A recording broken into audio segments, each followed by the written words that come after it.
Absolument, c'est quasiment impossible aujourd'hui pour un journaliste de travailler à l'intérieur de la bande de Gaza. On est condamné à travailler à distance. Avant la guerre, c'était le Hamas qui autorisait quel journaliste pouvait ou non travailler à l'intérieur de l'enclave palestinienne, mais désormais cette zone est fermée et contrôlée par l'armée israélienne. Donc vous l'avez dit, si on veut y travailler, il faut soit être journaliste palestinien et vivre à l'intérieur de l'enclave palestinienne, soit si vous êtes un journaliste occidental, vous devez demander une autorisation à l'armée israélienne et dans ce cas-là, vous astreindre à filmer uniquement ce que Tsahal acceptera de vous montrer. Donc déjà, c'est extrêmement frustrant et en plus, le feu vert est très difficile à obtenir. J'en avais fait la demande en novembre dernier, quelques jours seulement après l'incursion terrestre de l'armée israélienne à l'intérieur de la bande de Gaza et cette demande était restée lettre morte. Seule une journaliste a réussi à faire un reportage de manière indépendante. C'est la journaliste de CNN, Clarissa Ward, qui a profité d'être aux côtés d'une unité militaire émirati. Donc vous voyez, c'est très difficile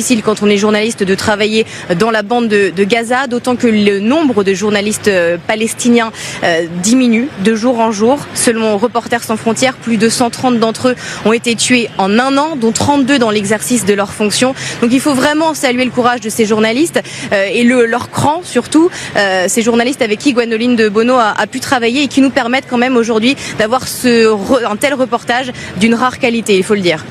Solène Rioux, merci infiniment. Camille Sou également pour ce témoignage.